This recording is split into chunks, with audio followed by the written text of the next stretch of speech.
Assalamualaikum warahmatullahi wabarakatuh.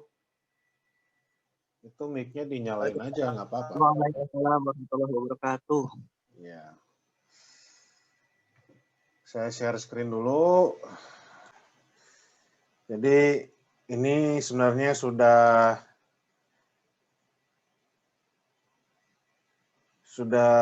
terakhir dari perjalanan penginderaan jauh.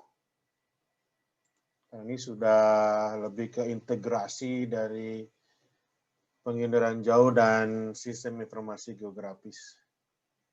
Nanti tanggal 7-nya ya ada praktikum kecil lah biar untuk melengkapi integrasi remote sensing dengan GIS ya. Dan ini semuanya lebih ke aplikatif. Kalian sudah praktikum bagian-bagian kecilnya, nanti ngerti maksud saya apa.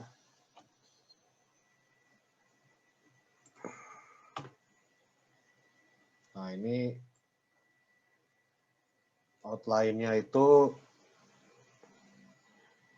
penginderaan jauh untuk perubahan tutupan lahan, penginderaan jauh untuk persebaran mangrove, remote sensing untuk penentuan temperatur permukaan tanah, untuk memperoleh anomali thermal atau panas. Ini sudah dari 0 sampai hasil produk terakhirnya gitu. Nah, ini contohnya hanya 3.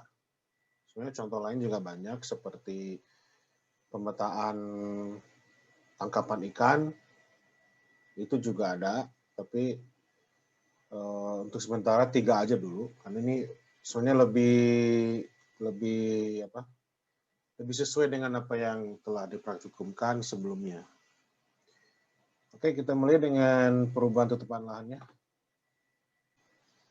Nah, ini perubahan tutupan lahan studi kasus Aceh 2004 sebelum tsunami dan sesudah. Di sini bisa dilihat citranya masih masih bagus, belum hancur ya. Tidak seperti yang sebelah kanan ini yang sudah ada kehancuran di sini. Terlihat nih ada kayak lahan terbuka sama genangan air di sini ya. Nah, ini ceritanya kecamatan yang paling kena dampaknya itu ada Kecamatan Pehukan Bada sampai Darul Imarah ini. Kecamatannya, kabupatennya, dan provinsinya. Luas kecamatannya pun juga ada. Sekian hektar, sekian hektar, sekian hektar. Ini saya ngambil dari punya orang ya, namanya Wikantika, dosen di ITB. Nah, ini citra yang sebelum ini diklasifikasi ya. Nah, klasifikasi kalian sudah tahu caranya. Klasifikasi itu existing tahun 2004 sebelum tsunami itu ada tambak, sungai, rumah, pertanian, lahan kosong, kebun, hutan, ya. Ini ya, di sini ada unit rumahnya berapa, luas tanahnya berapa. Ya, di sini semuanya hutan paling besar ya, 2005 hektar lebih. Nah, ini existing 2004. Nah, setelah kena tsunami, setelah itu hilang semua ya, yang namanya tambak itu hilang, pertanian hilang, kebun hilang, jadi tinggal lahan terbuka, vegetasi, perumahan, dan genangan. Jadi ini genangan ini air yang terjebak di tengah-tengah sini. Kalau kan air masuk dari atas ini, nah dia tuh setelah selesai terjebak dia, jadi ada genangan. Rumah masih ada beberapa di sekitar sini sama sini ada. Dan vegetasi ini sudah vegetasinya sudah nggak jelas ya, karena sudah kena dampak tsunami. Nah, di slide berikutnya di sini terlihat bahwa rumah itu yang sebanyak 4.196 unit ini sudah hanya 563. Tambak sudah tidak ada sama sekali. hilang semua tambak karena memang tambak biasanya di pinggir pesisir ya, daerah pesisir. Jadi habislah kena tsunami. Vegetasi juga berkurang, pertanian hilang, perkebunan hilang, hutan juga beberapa hilang, cuman kalau hutan yang rapat biasanya dia tetap berdiri ya. Kalau ada tutupan lahan baru, genangan dan lahan terbuka. Mungkin ini adalah konversi dari tambak ya ke sini.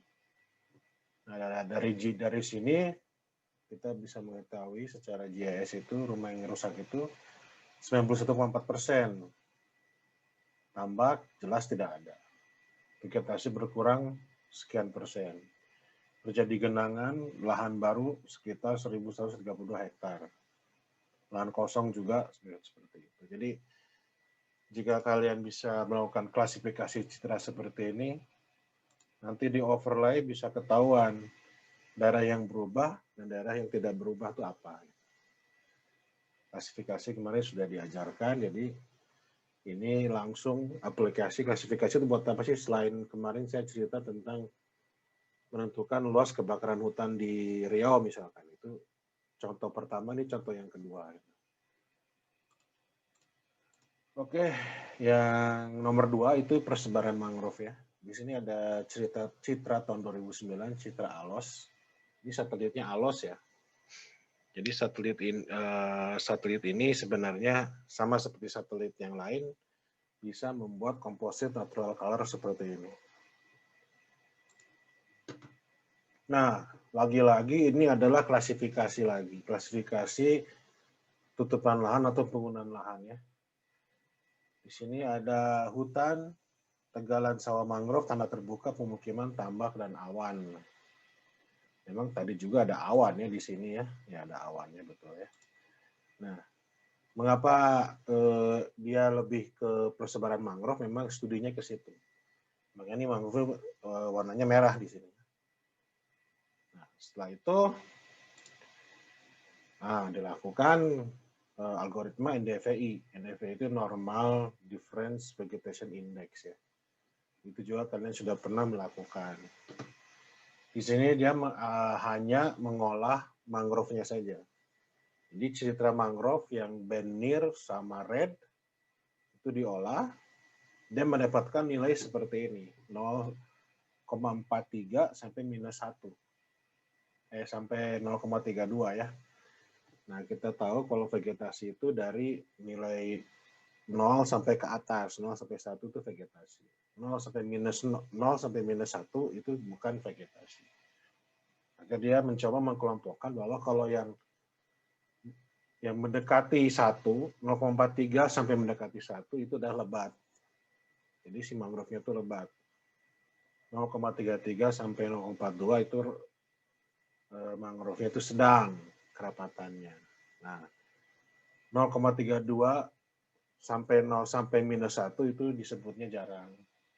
Nah, di sini ada jarang itu kuning, sedang itu hijau, dan merah itu lebat. Memang di sini terlihat merah tidak ada, cuman kalau secara data tabular itu ada. Di sini luas mangrove sekian hektar terbagi atas 68,5% itu yang jarang, sedangnya 29,1% dan lebatnya hanya 0,4%. Jadi lebatnya hanya sedikit sekali ya. Jadi klasifikasi ada, NDVI ada. Kita bisa menghitung kerapatan mangrove-nya. Jadi kalau misalkan Anda mau mengerjakan ini, sudah tahu ya, hanya membutuhkan klasifikasi dan menghitung NDVI. Sudah, selesai itu aja. Nah, ini yang terakhir ya. Itu sebenarnya penentuan temperatur permukaan tanah. Tapi satelit itu nggak bisa langsung sensornya menentukan itu. Jadi ada beberapa proses yang harus dilewati. Jadi sementara ini ada istilah-istilah yang harus ya ditelan aja gitu ya. Jadi ada istilah emifisitas, itu efisiensi di mana sebuah permukaan memancarkan energi termalnya. Ada land surface emissivity LSE. Jadi emisivitas permukaan tanah didefinisikan sebagai rasio radian yang dipancarkan oleh benda ke radian jika yang dipancarkan sama di tubuh hitam sempurna pada temperatur termodinamika yang sama. Mungkin ini agak bingung ya, terlalu ke fisika-fisikaan. Tapi yang kedua ini agak lebih gampang lah terjemahannya. LSA itu didefinisikan sebagai rasio dari radiasi yang diemisikan pada temperatur tertentu dengan benda hitam yang temperaturnya sama. Jadi setiap fitur di bumi itu ketika kena panas itu mengemisikan, itu kan beda-beda emisinya. Nah itu rasio dengan benda hitam, misalnya benda hitam itu nilainya 1, karena dia perfect black body tadi, berarti kalau dia bukan benda hitam, berarti dia di bawah 1. 0,9 berapa, 0,98, 0,97 misalkan. Nah, itu rasio 1 banding 0, sekian gitu. Nah, ini sudah ada yang meneliti, kita tinggal pakai saja gitu konstantanya. Lalu setelah mendapatkan yang di atas ini, baru kita bisa mendapatkan yang surface temperatur. Yaitu temperatur aditif kulit luar permukaan tanah yang diukur dalam arah sensor jarak jauh. Jadi si satelit itu hanya mengambil kulit atas permukaannya saja. Panasnya di atas kulit itu berapa, tapi nggak langsung panasnya, karena kan fitur bumi itu kayak pemukiman, vegetasi itu kan dia merefleksikan emisi, mengemisikan gelombang elektromagnetik, nah itu yang dicatat. Nah, ini ada algoritma, ini sangat komplit dan sudah pernah kalian lakukan semua. Citra aster, ya, satu scene, lalu ada koreksi atmosferik, kalau geometrinya kan dia sudah level 1, jadi tidak perlu ada koreksi geometrik. Dipotong sesuai area interest, lalu dikompositkan, 321 keluar infrared, baru diklasifikasi. Setelah diklasifikasi, di-reclassify. Jadi hutan itu konstantanya 0,98, 0,97 untuk tegalan, pemukiman 0,94, rumput dan tanah 0,93. Nah, ini maksudnya nilai emisivitas itu. Nilainya, ini sudah ada yang meneliti. Jadi kita tinggal pakai. Kalau vegetasi itu pasti 0,98, tegalan ladang 0,97, pemukiman 0,94. Tinggal pakai aja. Lalu dimasukkan ke rumus untuk menentukan temperatur permukaan tanahnya. Di sini rumusnya agak jelimet ya. Ada T sama dengan TB dibagi 1 plus bla bla bla bla bla. Itu kalau di raster kalkulator hanya begini aja. Jadi aster band 13 ini band thermal dibagi 1 ditambah 10,6 kali band thermal 13 yang siang. Jadi di sini ada penentuan temperatur siang dan malam. Ini khusus untuk siang saja. Dibagi 14,388. Ini dari sananya ya. Dikalikan dengan ln dari aster emisivitas TIF. Jadi si klasifikasi ini kan sudah direclassify menjadi angka-angka ini. Nah, ini menjadi suatu citra yang kotak tadi, tapi isinya angka-angka ini. Baru dapatnya temperatur permukaannya, tapi dalam Kelvin. Kalau ingin dikonversi ke Celsius, tinggal dikurangi 273 ya. Nah, ini yang tadi, yang 321 ya. Ini daerahnya Masjid Jawa Barat. Memang ini penelitian saya dengan teman-teman di ITB juga. Jadi ini sebenarnya kita coba melihat ada Gunung Masigit ya di sini. Itu dia sebenarnya ada anomali panas atau tidak. Nah, makanya kalau anomali panas itu harus diambil citra siang dan malam. Jadi kalau siang di situ panas, kalau malam panas enggak? Kan pasti kalau malam dingin ya. Tapi kan ada panas dari bawah tanah yang keluar gitu. Nah, itu kita bisa lihat di situ. Nah, ini klasifikasi Max-Planck itu maksimum likelihood. Kalian sudah pernah praktikum juga. Memang harus ngambil sampel ya. sampel hutan, sampel tanah kosong, sampel pemukiman. Nah, itu diambil sampelnya lalu nanti dimasukkan ke algoritmanya, udah black box, tinggal klik aja. Kita dapat ini hutan. Ya, nah, ini rumput atau tanah kosong, ini tegalan, ini pemukiman yang kuning ya. Nah, setelah itu tadi reclassify ya, tadi hutan yang tadinya angkanya 1 atau hutan diganti 0,98 dan seterusnya. Dan hasilnya seperti ini. Jadi kalau hutan itu memang biasanya dingin kan ya. Di sini ada tanah kosong, rumput memang dia agak panas gitu. Nah, itu gunung itu kalau nggak salah sekitar sini. Makanya ini agak-agak merah ya, tapi kita tidak tahu itu panas memang karena dispersi panas sinar matahari atau bagaimana tidak tahu. Ini yang siangnya. Nah, ini yang malamnya. Malamnya agak sedikit prosesnya karena land surface emissivity-nya pakainya yang dari siang. Nah, cuman di algoritmanya itu dikalikan dengan atau dibagi dengan band thermal band 13 tapi yang malamnya. Jadi tadi kuliahnya udah, kalau misalkan kurang jelas nanti bisa dilihat di sini di LMS ya.